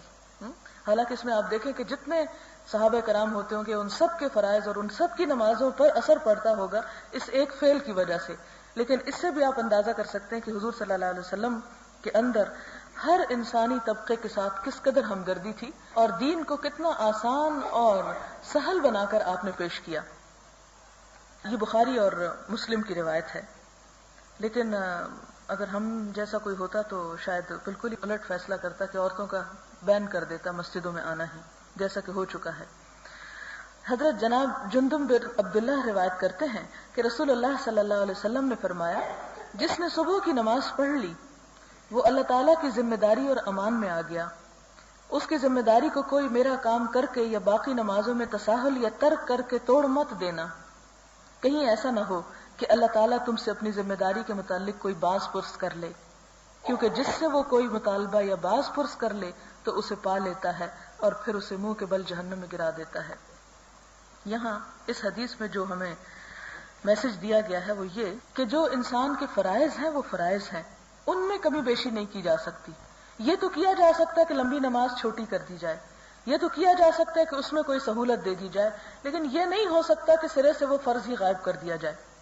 آپ دیکھیں کہ جیسے مسجدوں کے بین کی بات میں نے کی، وہ یہ کہ ہمارے ہاں عموماً کم علمی کی وجہ سے یا لا علمی کی وجہ سے مسجدوں میں جن لوگوں کا عموماً عمل دخل ہوتا ہے وہ وقت کی ضرورت اور ان امور کی مصلحت کو سامنے نہیں رکھتے۔ عموماً آپ دیکھیں کہ چھوٹے بچے اگر مسجدوں میں چلے جاتے ہیں، جیسے سر پہ ٹوپی نہیں لی ہوتی یا یہ کہ پوری طرح نماز نہیں پڑھنی آتی، تو عموماً ایسا سننے میں آیا کہ ان کو روک ہی دیا جاتا ہے کہ اگر ٹوپی نہیں تو مسجد میں ہی مت آؤ، چلے جاؤ یہاں سے، یا یہ کہ اگر جین پہنی ہوئی ہے یا کوئی اور اس طرح کا ڈریس پہنا ہوا ہے تو مسجد میں ہی داخل نہیں ہونے دیتے۔ حالانکہ آپ دیکھیں کہ اگر بچوں کو ابتدا میں اس حال میں بھی قبول کر لیا جائے اور ان کے دل میں نماز کی محبت اور شوق پیدا ہو جائے تو آہستہ آہستہ وہ ان چیزوں کو بھی ترک کر دیں گے، چھوڑ دیں گے کہ جس سے کوئی حرج لاحق ہوتا ہے، یا نماز کی جو پابندی ہے وہ صحیح طور پر نہیں ہو سکتی، یا نماز کی شرائط پوری طرح پوری نہیں ہو سکتی۔ تو یہاں پر اس حدیث میں جب نماز کے پابندی کا ذکر کیا گیا تو اس میں بتانا یہ مقصود ہے، اور اس حدیث کے فوراً بعد لانا یہاں یہ مقصود ہے کہ رخصت ایک چیز ہے لیکن فرض کی ادائیگی دوسری چیز ہے۔ اس فرض کی ادائیگی کے لیے دوسروں کو انکریج کرنا چاہیے، نہ کہ ایسا رویہ اختیار کیا جائے کہ لوگ فرض کی ادائیگی سے بھی غافل ہو جائیں۔ اور پھر یہ کہ جس نے صبح کی نماز پڑھ لی وہ اللہ تعالیٰ کی ذمہ داری اور امان میں آ گیا۔ امان میں آگے سے مراد یہ ہے کہ اللہ تعالیٰ نے اس کو بخشنے کا یا اس کو اوپر رحم کرنے کا عہد کر لیا، اور اس ذمہ داری کو کوئی میرا کام کر کے یا باقی نمازوں میں تساہل یا ترک کر کے مت توڑ دینا۔ یعنی حضور صلی اللہ علیہ وسلم نے اس بات سے منع فرمایا کہ کہیں ایسا نہ ہو کہ تم نماز چھوڑ کر میری خدمت میں بیٹھے رہو اور کہو کہ ہم حضور صلی اللہ علیہ وسلم کی خدمت کر رہے ہیں اور آپ کا کام بنا رہے ہیں، لہذا اس سے کوئی فرق نہیں پڑتا کہ ہم نماز نہ پڑھیں۔ جیسے آپ نے دیکھا ہوگا کہ بچے عموماً جہاں کہیں پڑھنے کے لیے جاتے ہیں تو وہ اس کام میں بہت خوش رہتے ہیں کہ استاد انہیں اور کاموں میں لگائے رکھیں تاکہ پڑھنے کی طرف ان کو کم موقع ملے یا نہ پڑھیں۔ یہ قدرتی فطری طور پر انسان کے اندر آسان چیزوں کی طرف جانا یا ایسی چیزیں جس میں نفس کی لذت ہو، اس میں ایک عادت ہوتی ہے۔ تو آپ صلی اللہ علیہ وسلم نے بھی اس چیز سے منع فرمایا کہ کہیں ایسا نہ ہو کہ تم اس وجہ سے کہ یہ دل میں تسلی دے دو کہ ہم حضور صلی اللہ علیہ وسلم کی خدمت میں ہیں، لہذا کوئی نماز نہ بھی پڑھیں گے تو آپ ہمیں چھڑا لیں گے، بخشوا لیں گے۔ کہیں ایسا نہ ہو کہ اللہ تعالیٰ تم سے اپنی ذمہ داری کے متعلق کوئی سوال کر بیٹھے کہ یہ جو تم پہ ذمہ داری ڈالی گئی تھی اس کو کتنا نبھایا، کیونکہ جس سے وہ کوئی مطالبہ اور باز پرس کر لے، یعنی جس سے وہ سوال کر لے گا قیامت کے دن، تو پھر اس کے پاس جواب نہیں ہوگا۔ اس لیے کہ ہم میں سے کوئی شخص اللہ تعالیٰ کے سامنے مثلاً ایک ہی دن اگر ہم صبح سوتے رہ جائیں اور ہمیں تھوڑا بہت احساس بھی ہو کہ دیر ہو رہی ہے لیکن غفلت میں سوتے رہ جائیں اور اللہ تعالیٰ ہم سے پوچھ لے، وہ جو ہمارے دلوں کے حال اور نیتیں بھی جانتا ہے، ہم کیا کہہ سکتے ہیں کہ کیوں نہیں اٹھے تھے، کس لیے نہیں اٹھے تھے اور کیوں نماز نہیں پڑھی ہم نے؟ کچھ بھی نہیں کہہ سکتے۔ لہذا انسان کے پاس کوئی جواب نہیں ہوگا، اور جب کوئی سیٹسفیکٹری جواب اس ایکسپلینیشن کا نہیں ہوگا تو اس کے بارے میں فرمایا کہ پھر ایسے شخص کو اللہ تعالیٰ اوندھے منہ جہنم میں گرا دیتا ہے۔ یہاں اصل میں ایک اور میسج یہاں سے دیا یہ جا رہا ہے کہ انسان کو جان بوجھ کے فرائض میں غفلت نہیں اختیار کرنی چاہیے، اور اپنی پرائرٹیز کو قائم رکھنا چاہیے کہ جو فرائض ہیں انہیں فرض سمجھا جائے، جو سنت ہیں انہیں سنت سمجھا جائے، جو دیگر اعمال ہیں انہیں ان کے وقت پر کیا جائے۔ یہ نہیں ہو سکتا کہ ایک شخص یہ کہے کہ میں روزہ رکھ لیتا ہوں لیکن روزہ رکھ کے میں اتنا کمزوری محسوس کرتا ہوں کہ نماز ہی نہیں پڑھ سکتا، تو یہ جو ہے اس کے لیے عذر قابل قبول نہیں۔ بہرحال اس کو اپنا فرض جو ہے وہ ادا کرنا ہوگا۔ ہاں یہ تو وہ کر سکتا ہے کہ نفل چھوڑ دے، لیکن یہ نہیں کر سکتا کہ وہ سرے سے فرض ہی ترک کر دے۔ اگلی حدیث حضرت جناب عبداللہ بن عمر فاروق رضی اللہ عنہما بیان کرتے ہیں کہ رسول اللہ صلی اللہ علیہ وسلم نے فرمایا، مسلمان کا بھائی ہے، وہ نہ اس پر ظلم کرے نہ بے یار و مددگار چھوڑے۔ جب تک کوئی اپنے بھائی کی حاجت روائی کرتا رہتا ہے اللہ تعالیٰ اس کی حاجات پوری فرماتے رہتے ہیں، اور جو کوئی اپنے مسلمان بھائی کی دنیاوی تکلیف دور کرے اللہ تعالیٰ اس کی قیامت کی تکالیف دور کرے گا. اور جو کوئی دنیا میں مسلمان بھائی کی عیب پوشی کرتا ہے اللہ تعالیٰ قیامت کے دن اس کی عیب پوشی فرمائے گا. یعنی کوئی شخص جو دنیا میں بھلائی کرتا ہے آخرت میں اس کا کئی گنا زیادہ بڑھا چڑھا کر اس کو اجر عطا کیا جائے گا. یہ بھی بخاری اور مسلم کی روایت ہے. اگلی حدیث ہے، حضور صلی اللہ علیہ وسلم نے فرمایا المسلم اخو المسلم لا يخونه ولا يكذبه ولا يخذله كل المسلم على المسلم حرام عرضه وماله ودمه التقوى ها هنا. حضرت ابو ہریرہ رضی اللہ عنہ روایت کرتے ہیں کہ رسول اللہ صلی اللہ علیہ وسلم نے فرمایا مسلمان باہم بھائی بھائی ہیں، وہ نہ ایک دوسرے کی خیانت کرے، نہ جھوٹ بولیں ایک دوسرے سے، نہ کوئی ایک دوسرے کو رسوا اور شرمندہ کرے. ہر مسلمان پر مسلمان کی عزت اور آبرو، مال اور خون حرام ہے. اور تقوی کا مقام یہاں ہے. سینہ مبارک کی طرف اشارہ کر کے فرمایا اور پھر فرمایا آدمی کے لیے یہی شر اور برائی بہت ہے کہ وہ اپنے مسلمان بھائی کو حقیر اور ذلیل سمجھے. یعنی کسی شخص کی برائی کا اندازہ اسی بات سے لگایا جا سکتا ہے کہ وہ دوسروں کو کیا سمجھتا ہے. حضرت ابو ہریرہ سے روایت ہے کہ رسول اللہ صلی اللہ علیہ وسلم نے فرمایا آپس میں حسد نہ کرو. یہ حد لکھا ہوا یہ لفظ حسد ہے. عربی ٹیکسٹ میں آپ دیکھیں لا تحاسدوا لکھا ہے. جھگڑا نہ کرو، باہم بغض نہ رکھو، نہ قطع رحمی کرو، نہ ایک دوسرے کے سودے پر سودا کرو. اللہ کے بندے بھائی بھائی بن کر رہو. مسلمان مسلمان کا بھائی ہے، اس پر ظلم نہ کرے، اسے حقیر نہ سمجھے، اسے ذلیل نہ کرے. یہاں پر بھی آپ دیکھیں کہ جن چیزوں سے روکا جا رہا ہے اور جو امت مسلمہ کے باہم اتحاد و اتفاق کو پارا پارا کرنے والی چیزیں ہیں ان میں ایک حسد ہے کہ انسان دوسرے کو ملنے والی نعمت کے بارے میں یہ سوچے کہ وہ اس سے ہٹ جائے اور وہ مجھے مل جائے. اگر ایک انسان صرف اتنا سوچتا ہے کہ وہ نعمت اللہ مجھے بھی دے تو یہ حسد نہیں ہوتا. یہ اللہ کا فضل مانگنا ہوتا ہے جس کی اللہ تعالیٰ نے خود ہمیں تلقین فرمائی کہ وَاسْأَلُوا اللَّهَ مِنْ فَضْلِ، اللہ سے اس کا فضل طلب کیا کرو. لیکن یہ جذبہ نہایت مذموم ہے کہ جو چیز دوسرے کے ہاتھ میں ہے اس کی دعا کی جائے کہ وہ اس سے چھن جائے اور میں اس پر قبضہ کر لوں. اور پھر جھگڑا نہ کرو، باہم بغض نہ رکھو. بغض کہتے ہیں کہ دل میں ایسی چیز اور ایسا احساس جما لینا کہ جس کی وجہ سے دوسرے کے ساتھ تعلقات بگاڑ لیے جائیں. نہ قطع رحمی کرو، یعنی رشتہ داریوں کو نہ کاٹو. نہ ایک دوسرے کے سودے پر سودا کرو کہ اگر کسی نے کہیں قیمت طے کیا اور آپ دور سے دیکھ رہے ہیں کہ اچھی قیمت پہ یہ چیز بکنے لگی ہے تو آپ اس کو کہیں، یا آپ کو وہ چیز پسند آ جاتی ہے تو آپ بیچنے والے سے کہیں کہ اگر یہ تمہیں 5 دے رہا ہے تو میں 10 دیتا ہوں اور یہ مجھے دے دو. تو یہ چیز سختی سے منع کی گئی ہے کہ ایک قیمت کے اوپر قیمت نہیں ڈالنی چاہیے، کیونکہ اس سے بھی ایک انسان دوسرے کے حق کو دبوچ رہا ہوتا ہے. پھر اس کے بعد فرمایا مسلمان مسلمان کا بھائی ہے، اس پر ظلم نہ کرے، اسے حقیر نہ سمجھے، اسے ذلیل نہ کرے.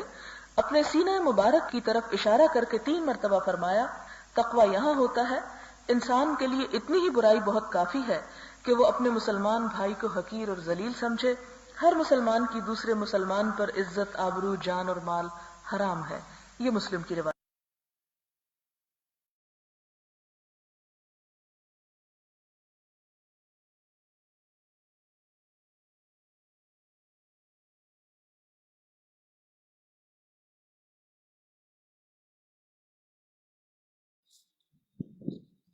السلام علیکم ورحمۃ اللہ وبرکاتہ. وعلیکم السلام ورحمۃ اللہ وبرکاتہ. وعلیکم السلام ورحمۃ اللہ. یہ لاسٹ والی حدیث کا پیج نہیں تھا، کتاب میں موجود ہے، لیکن اگر کسی کے پاس کتاب ہوگی تو وہ دیکھ سکتا ہے اس میں سے. جی میرے پاس ہے. جی کتاب میں تھا لیکن اس میں رہ گیا، مس ہو گیا. چلتے ہیں آج کلاس ڈسکشن کی طرف.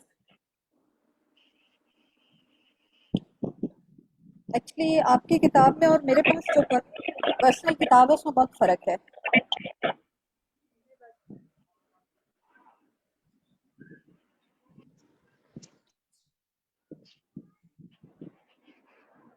اوکے، اپنے مائکس تو کائنڈلی میوٹ رکھیں. آج ہم نے پڑھا باب ظلم کے بارے میں اور اس کے بعد ہم نے پڑھا مسلمانوں کی حرمت کے بارے میں. تو ظلم کس سے کہتے ہیں؟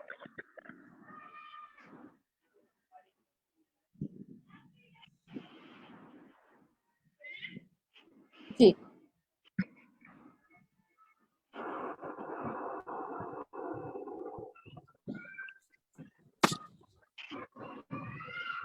جی نسرین باجی.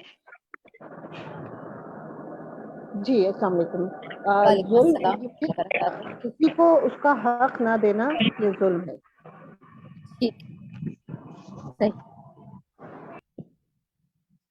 کسی چیز کو اس کے موقع اور محل کے بغیر رکھنا، یعنی جس چیز کی جو جگہ ہے اس کو وہاں سے ہٹا دینا اور اس کو کسی اور جگہ پہ رکھنا. اب اگر ہم اس ڈیفینیشن کو دیکھیں نا تو یہ بہت ڈیپ ہے. کائنڈلی اپنے مائکس آف کر دیجیے. اس سینس میں اگر ہم دیکھیں کہ یہ جو بات ہے نا کہ کسی چیز کو اس کے موقع و محل کے بغیر رکھنا، یہ صرف چیز نہیں ہے بلکہ اس میں پھر انسان بھی آ جاتے ہیں کہ جس انسان کا جتنا رتبہ ہے اگر ہم اس کو اس سے کم رتبہ دیتے ہیں یا ہم اس کو اس کا رتبہ اس سے بڑھا دیتے ہیں تو دونوں صورتوں میں پھر وہ ظلم ہو جاتا ہے. تو یہ صرف چیز نہیں ہے بلکہ یہ شخص، معاملہ، ہر جگہ پہ یہ ڈیفینیشن جو ہماری اپلائی ہوگی. پھر ہمیں یہ بات پتہ چلتی ہے کچھ دوسری کتابوں سے کہ ظلم کے 3 اقسام ہیں. نمبر 1 قسم جو ہے وہ ہے جس کا اللہ تعالیٰ بدلہ دلوائے بغیر نہیں چھوڑے گا. یہ وہ مظالم ہیں جو انسانوں کے انسانوں پر ہوتے ہیں. انسان جب انسانوں کے حقوق ادا نہیں کرتے تو اس کا اللہ تعالیٰ بدلہ دلوائیں گے. نمبر 2 وہ ظلم ہے جس کی معافی نہیں ہے. ایکچولی یہ غلط ہو گیا. وہ ظلم جس کی معافی ہے. ان میں سے ایک پوائنٹ یہ ہے وہ ظلم جس کی معافی ہے تو وہ مظالم ہیں جو حقوق اللہ سے تعلق رکھتے ہیں. جیسے بندہ جب اللہ تعالیٰ کے عائد کردہ فرائض میں سے کچھ ادا نہیں کرتا اور اس پر وہ اللہ تعالیٰ سے استغفار کر لیتا ہے تو وہ ظلم ایسا ہے جس کو اللہ تعالیٰ چاہے تو معاف کر سکتا ہے. اور تیسرے وہ مظالم ہیں جن کی معافی نہیں ہے تو وہ والے ظلم ہے جیسے اللہ کے ساتھ شرک کرنا. شرک جو ہے اللہ تعالیٰ نے قرآن کریم میں اس کو ظلم عظیم کہا ہے. تو یہ ایسا ظلم ہے جس کی معافی نہیں ہے اگر انسان نے اپنی موت سے پہلے اس پر توبہ نہیں کی تو. پھر ہم نے حدیث نمبر 208 میں پڑھا کہ کسی کی زمین کو ناحق حاصل کرنے کی کیا سزا ہے.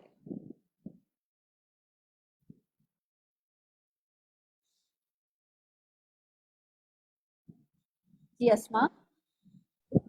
میم اس میں یہ ہے یعنی کہ اسے 7 زمینوں کا طوق پہنایا جائے گا. بالکل اسے 7 زمینوں کا قیامت والے دن طوق پہنایا جائے گا. اور یہ کتنی تھوڑی زمین کے اوپر سزا ہے کہ بالش کے برابر بھی کسی کی زمین ناحق حاصل کی تو اس سے روز قیامت 7 زمینوں کا طوق پہنایا جائے گا. اب نیکسٹ کوشچن ہمارا یہ ہے کہ زمین کو ناحق حاصل کرنے کی مختلف صورتیں کیا ہو سکتی ہیں آپ کے خیال میں؟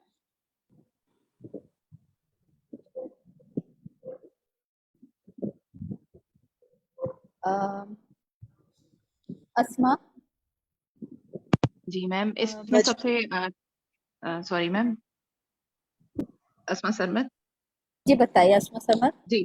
جی میم اس میں یہ ہے کہ جیسے زمین کو ناحق حاصل کرنا یہ ہوتا ہے کہ جیسے جائیداد کی جو ہے وہ صحیح تقسیم نہیں کی جاتی اور اس طرح سے تو بہت سارے معاملات ہوتے ہیں اور خاص طور پہ جو عورتیں ہیں ان کی حصے نہیں دیے جاتے تو وہ بھی ایک ناحق جو ہے اس پہ جو مطلب اس پہ قبضہ کرنا ہے.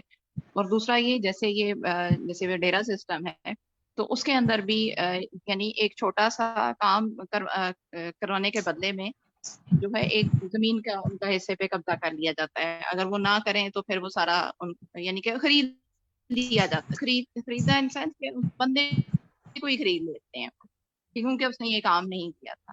تو یہ بھی ایک ناحق قبضہ ہے. اس طرح پلاٹس وغیرہ پہ بھی بے تحاشا ناحق قبضے کر لیے جاتے ہیں، پتہ ہی نہیں چلتا. تو یہ ساری اسی اور وہ بہت زیادہ یعنی ایکڑوں میں پھیلی ہوئی زمینوں پہ قبضے ہوتے ہیں. بالکل صحیح. فراقیل. جی باجی اس میں یہ بھی ہوتا ہے کہ جیسے یتیموں کا کوئی مال ہو یا زمین ہو اس کو نہ دیا جائے، اس کے عطیہ لیا جائے اور بالغ ہونے پہ بھی اس کو اس میں سے حصہ نہ دیا جائے یا اس کو دی ہی نہ جائے. یہ بھی ایک صورت ہو سکتی ہے. اریبہ.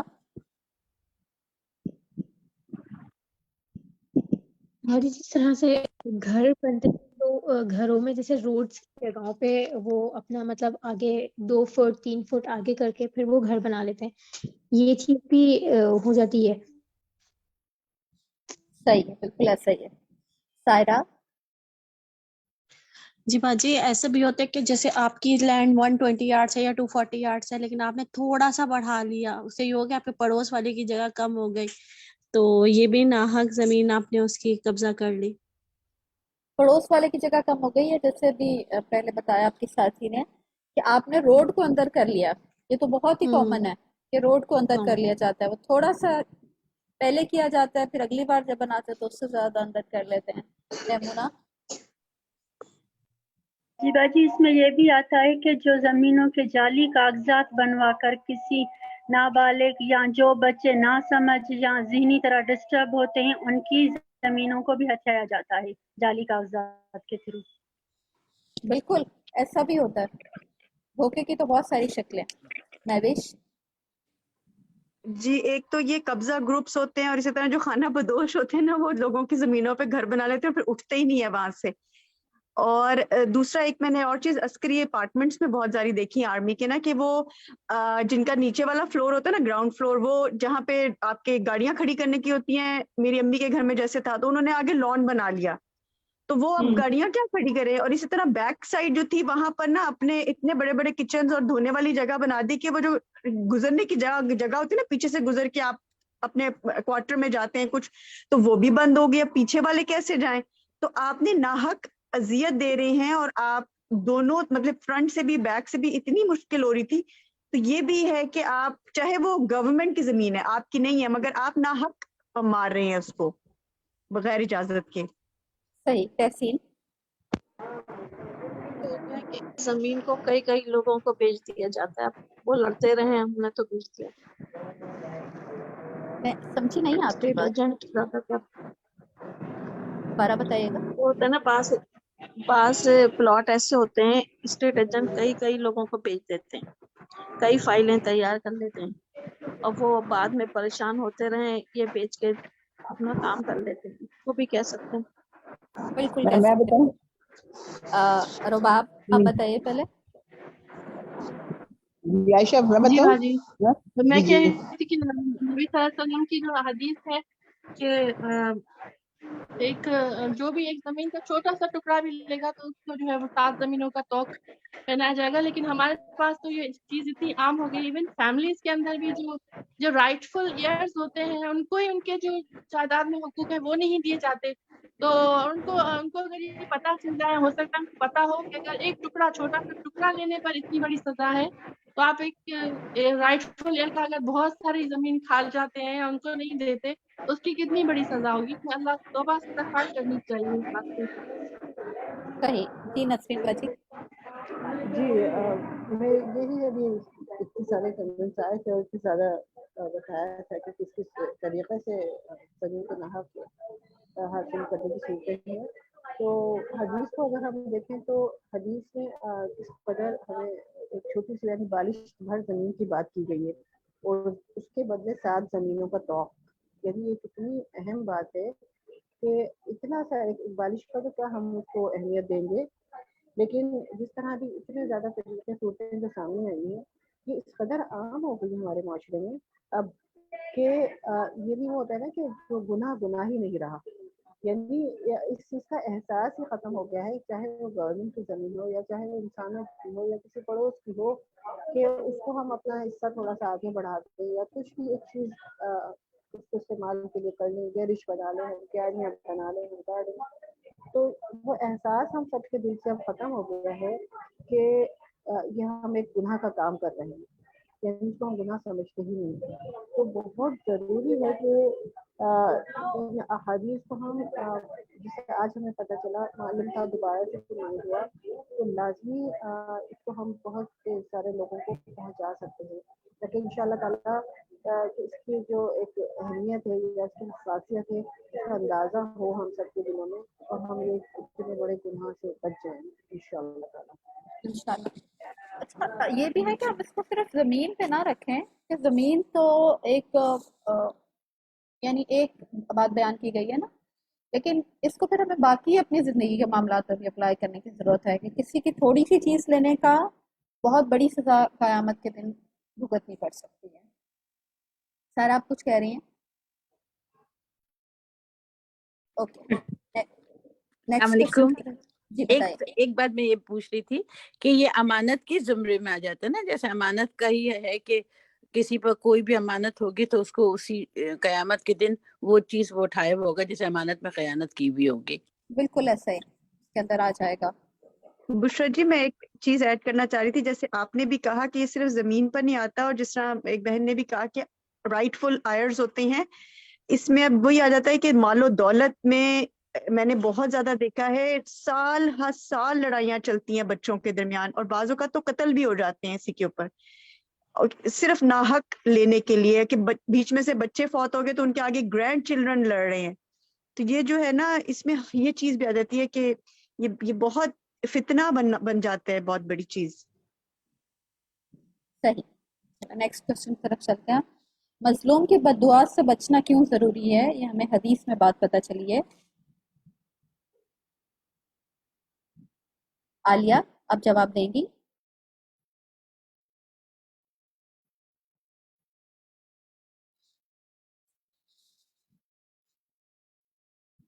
آئی تھنک ان کا کنیکشن کا ایشو ہے.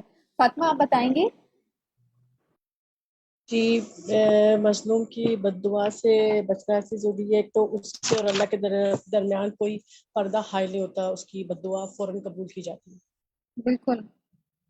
اور اب یہ دیکھیں کہ یہ مظلوم تو کوئی بھی ہو سکتا ہے نا, ضروری نہیں ہے کہ کوئی بہت بڑا ہی مظلوم ہو, بلکہ بعض دفعہ ہم کسی کو ایسے ہی راہ چلتے ایسی بات کہہ دیتے ہیں جو اس کو بہت زیادہ ہرٹنگ ہو جاتی ہے, لیکن وہ مظلوم آپ کا ملازم بھی ہو سکتا ہے, وہ مظلوم اس وقت آپ کا بچہ بھی ہو سکتا ہے, کیونکہ مظلوم تو پھر وہ ہے جس پر ظلم کیا گیا. تو اب وہ بات ہو سکتا ہے آپ کے لیے کوئی اتنی بڑی نہ ہو, آپ کو لگے کہ یہ تو بس ایسے ہی, اس میں کیا ہے, لیکن دوسرے پرسن کے لیے وہ ایک بہت بڑی بات ہو.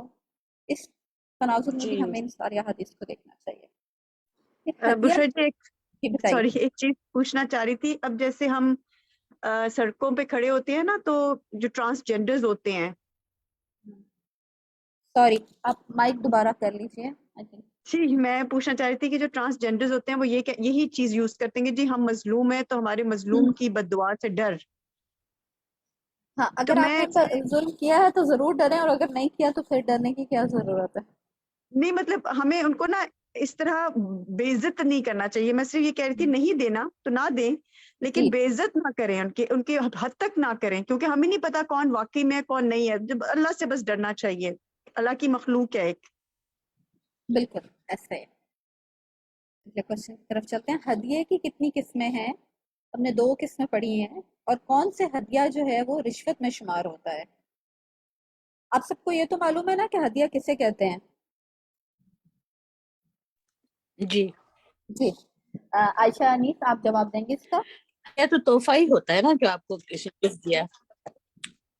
ہاں جی بالکل, تحفہ, گفٹ. جی عائشہ آپ بتائیں گی؟ جی میم ہدیہ ایک ہبہ کرنا, کسی کو تحفہ دینا ہدیہ ہے. ٹھیک ہے. اس کی کون سی 2 قسمیں ہمیں پتہ چلی ہیں آج؟ میں نے پہلے یہ 2-3 ہوئے ہیں نا باب, تب بالکل مجھے آواز نہیں آتی, میں نے سنا نہیں ہے لیکچر. میں نے یہاں سے سنا ہے, جو آگے حدیثیں آ رہی ہیں ان سے سنا ہے. ٹھیک ہے, توبہ آپ بتائیں گی؟ صحیح. توبہ. السلام علیکم. مجھے قسمیں یاد نہیں ہے, لیکن مجھے اس کو آپ نے پوچھا تھا کہ کون سا ہدیہ رشوت شمار ہوتا ہے, تو جو نارمل لین دین کے میل جول کے رشتہ دار دوست آپ کو ہم جو لینا دینا رکھتے ہیں تحفے تحائف, جس کے لیے اللہ کے رسول نے ہمیں انکریج کیا تھا کہ تحادو تحابو, وہ تو اوکے ہے, لیکن ایسی جگہ ہم کوئی گفٹس دیتے ہیں, کچھ بھی دیتے ہیں, ہم کسی طرح کا فیور کرتے ہیں جہاں سے ہمیں کوئی فائدہ حاصل ہو رہا ہو. جیسے اگر آپ کے بچے نے کسی مخصوص کالج میں ایڈمیشن کرنا ہے, اور تو میرٹ کے بیسس پہ اگر آپ سمجھتے ہیں کہ آپ فیور کریں گے تو آپ کے بچے کو دے دیا جائے گا یا جاب دے دی جائے گی, تو ایسے شخص کو دینا ایسی جگہ پر جو کسی پوسٹ پہ کسی پوزیشن پر ہو, تو پھر وہ ہدیہ جو ہے وہ رشوت میں شمار ہو جائے گا. بالکل. اگر کسی ایک اور کوشچن ہے. فار ایگزامپل جس طرح پاکستان میں ایک رول ہی بن گیا ہے کہ اگر آپ کو اپنے ہی ذاتی زمین یا فار ایگزامپل بجلی کا میٹر ہی کہہ لیں, اس کو لگوانے کے لیے بھی لائن کھڑا